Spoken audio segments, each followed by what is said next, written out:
ਅਗਲੀ ਖਬਰ ਕੈਲੀਫੋਰਨੀਆ 'ਚ ਇੰਸ਼ੋਰੈਂਸ ਦੀ ਬਾਬਤ ਹੈਗੀ ਆ। ਕੈਲੀਫੋਰਨੀਆ ਦੇ ਜਿਹੜੇ ਲੋਕ ਆ, ਧੜਾ-ਧੜ ਕਹਿੰਦੇ ਵੀ ਜਦੋਂ ਮੇਲ ਖੋਲ੍ਹਦੇ ਆ, ਉਹਨਾਂ ਨੂੰ ਲੈਟਰ ਮਿਲਦਾ ਵੀ ਉਹਨਾਂ ਦੀ ਘਰ ਦੀ ਇੰਸ਼ੋਰੈਂਸ ਜਿਹੜੀ ਆ ਕੈਂਸਲ ਹੋ ਗਈ ਹੈਗੀ ਆ। ਹੂੰ, ਸੋ ਲੋਕਾਂ ਨੂੰ ਘਰਾਂ ਦੀ ਇੰਸ਼ੋਰੈਂਸ ਲੱਭਣੀ ਇਸ ਟਾਈਮ ਦੇ ਉੱਤੇ ਬਹੁਤ ਹਾਰਡ ਹੋਈ ਪਈ ਆ ਤੇ ਇਹ ਆਉਣ ਵਾਲੇ ਸਮੇਂ ਦੇ ਵਿੱਚ ਹੋਰ ਵੀ ਹਾਰਡ ਹੋਊਗੀ। ਰੇਟਸ ਬਹੁਤ ਜ਼ਿਆਦਾ ਜਿਹੜੇ ਵਧਣ ਜਾ ਰਹੇ ਆ, ਈਵਨ ਦੋ ਕਈ ਕੰਪਨੀਆਂ ਕਹਿੰਦੀਆਂ ਆ ਜਾਂ ਡਿਪਾਰਟਮੈਂਟ ਆਫ ਇੰਸ਼ੋਰੈਂਸ ਕਹਿੰਦੇ ਆ ਵੀ 30-40% ਰੇਟ ਇਨਕਰੀਜ਼ ਹੋਏ ਆ।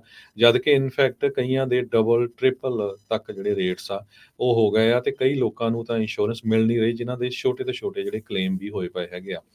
ਸਟੇਟ ਫਾਰਮ ਨੇ ਕੱਲ੍ਹ ਅਨਾਊਂਸ ਕੀਤਾ ਵੀ ਉਹਨਾਂ ਨੂੰ ਸਭ ਤੋਂ ਵੱਡਾ ਲਾਸ ਜਿਹੜਾ ਸੈਕੰਡ ਕੁਆਰਟਰ ਦੇ ਵਿੱਚ ਹੋਇਆ ਪਿਛਲੇ 11 ਸਾਲਾਂ ਦੇ ਜੇ ਰੈਕਡ ਨੂੰ ਦੇਖਿਆ ਜਾਵੇ।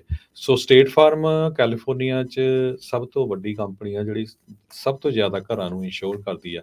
ਸੋ ਲੱਗਦਾ ਹੈ ਵੀ ਉਹ ਹੋਰ ਵੀ ਜ਼ਿਆਦਾ ਸਟ੍ਰਿਕਟ ਹੋਣਗੇ।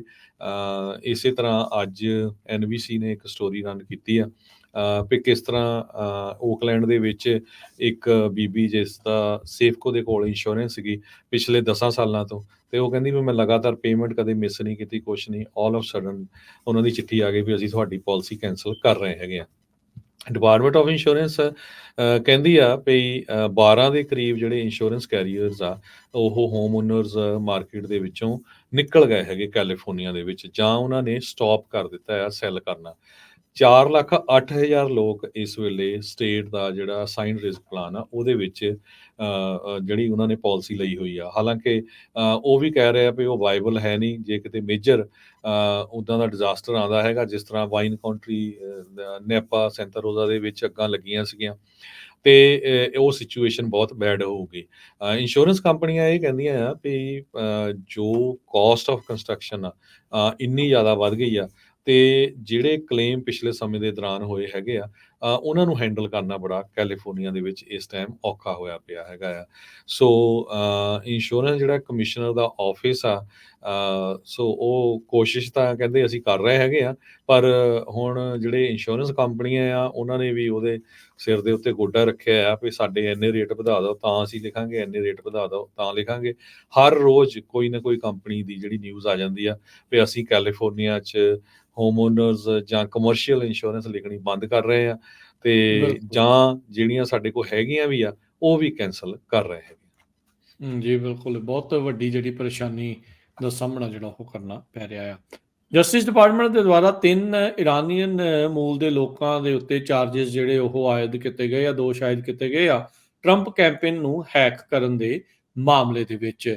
ਬਾਹਰਲੀਆਂ ਸਰਕਾਰਾਂ ਦੇ ਦੁਆਰਾ ਲਗਾਤਾਰ ਯੂਐਸ ਦੀਆਂ ਇਲੈਕਸ਼ਨ ਦੇ ਵਿੱਚ ਇੰਟਰਫੇਅਰ ਦਖਲਅੰਦਾਜ਼ੀ ਕਰਨ ਦੀ ਜਿਹੜੀ ਕੋਸ਼ਿਸ਼ ਜਿਹੜੀ ਉਹ ਚੱਲ ਰਹੀ ਸੀ। ਟਰੰਪ ਹੁਣਾਂ ਦੇ ਕੈਂਪੇਨ ਨੂੰ ਕਥਿਤ ਤੌਰ ਦੇ ਉੱਤੇ ਈਰਾਨ ਦੇ ਜਿਹੜੇ ਕੁਝ ਲੋਕਾਂ ਦੇ ਦੁਆਰਾ ਹੈਕ ਕਰਨ ਦੀ ਕੋਸ਼ਿਸ਼ ਕੀਤੀ ਗਈ ਸੀ ਤੇ ਲੀਕ ਜਿਹੜਾ ਉਹਨਾਂ ਦੇ ਡਾਟਾ ਕਰਨ ਦੀ ਕੋਸ਼ਿਸ਼ ਕੀਤੀ ਗਈ ਸੀ। ਜਸਟਿਸ ਡਿਪਾਰਟਮੈਂਟ ਨੇ ਅੱਜ ਜਿਹੜੇ ਕ੍ਰਿਮੀਨਲ ਚਾਰजेस ਆ ਉਹਨਾਂ ਨੂੰ ਅਨਸੀਲ ਜਿਹੜਾ ਉਹ ਕੀਤਾ। ਜੂਨ ਮਹੀਨੇ ਤੋਂ FBI ਇਨਵੈਸਟੀਗੇਟ ਕਰ ਰਹੀ ਸੀ ਇਸ ਹੈਕਿੰਗ ਐਕਟੀਵਿਟੀ ਦੇ ਉੱਤੇ, ਜੋ ਕਿ ਟਰੰਪ ਕੈਂਪੇਨ ਦੇ ਸਟਾਫ ਦੇ ਈਮੇਲ ਅਕਾਊਂਟਸ ਦੇ ਉੱਤੇ ਉਹਨਾਂ ਨੇ ਨਿਸ਼ਾਨਾ ਜਿਹੜਾ ਉਹ ਬਣਾਇਆ ਸੀਗਾ। FBI ਦੀ ਇਨਵੈਸਟੀਗੇਸ਼ਨ ਨੇ ਇਹ ਵੀ ਫੋਕਸ ਕੀਤਾ ਵੀ ਇੱਕ ਰੋਬਰਟ ਨਾਂ ਦਾ ਜਿਹੜਾ ਬੰਦਾ ਆ ਉਸਨੇ ਅਮਰੀਕਨ ਰਿਪੋਰਟਰਸ ਦੇ ਨਾਲ ਕੰਟੈਕਟ ਕੀਤਾ ਸੀਗਾ ਤੇ ਇਹ ਜਿਹੜਾ ਪਰਸੋਨਾ ਆ ਉਹ ਸ਼ੇਅਰ ਕਰ ਰਿਹਾ ਸੀਗਾ ਕੈਂਪੇਨ ਡਾਕੂਮੈਂਟਸ, ਜਿਹੜੇ ਕਹਿੰਦੇ ਵੀ ਇਹ ਫਾਲਸਲੀ ਕਲੇਮ ਕੀਤੇ ਸੀ ਵੀ ਟਰੰਪ ਕੈਂਪੇਨ ਦੇ ਵਿੱਚ ਕੰਮ ਕਰਦੇ ਹੋਏ ਉਹਨੇ ਜਿਹੜੇ ਉਹ ਪ੍ਰਾਪਤ ਕੀਤੇ ਸੀਗੇ।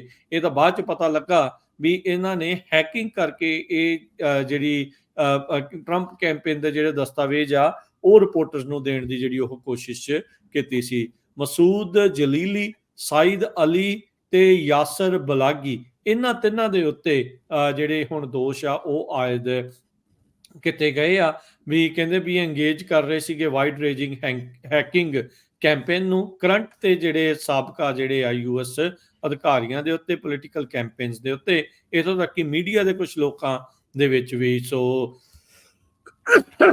ਮਾਫੀ ਚਾਹੁੰਦੇ ਆ। ਵਾਸ਼ਿੰਗਟਨ ਪੋਸਟ ਨੇ ਇਸ ਤੋਂ ਪਹਿਲਾਂ ਜਿਹੜਾ ਰਿਪੋਰਟ ਕੀਤਾ ਸੀ ਵੀ ਜਸਟਿਸ ਡਿਪਾਰਟਮੈਂਟ ਇਹ ਚਾਰजेस ਇਸ ਮਾਮਲੇ ਦੇ ਵਿੱਚ ਲਿਆਉਣ ਦੇ ਲਈ ਤਿਆਰੀ ਜਿਹੜਾ ਉਹ ਕਰ ਰਿਹਾ ਤੇ ਅੱਜ ਉਹ ਜਿਹੜੇ ਦੋਸ਼ਾਂ ਦੇ ਬਾਰੇ ਚੀਜ਼ ਜਿਹੜੀ ਉਹ ਸਾਹਮਣੇ ਆਈ ਆ। 3 ਇਰਾਨੀਅਨ ਜਿਹੜੇ ਮੂਲ ਦੇ ਲੋਕਾਂ ਦੇ ਉਲਟ ਟਰੰਪ ਕੈਂਪੇਨ ਨੂੰ ਨਿਸ਼ਾਨਾ ਬਣਾਉਣ ਦੇ ਲਈ, ਹੈਕਿੰਗ ਦਾ ਨਿਸ਼ਾਨਾ ਬਣਾਉਣ ਦੇ ਲਈ ਉਹਨਾਂ ਉੱਤੇ ਜਿਹੜੇ ਦੋਸ਼ ਆ ਉਹ ਲਿਆਂਦੇ ਗਏ ਨੇ।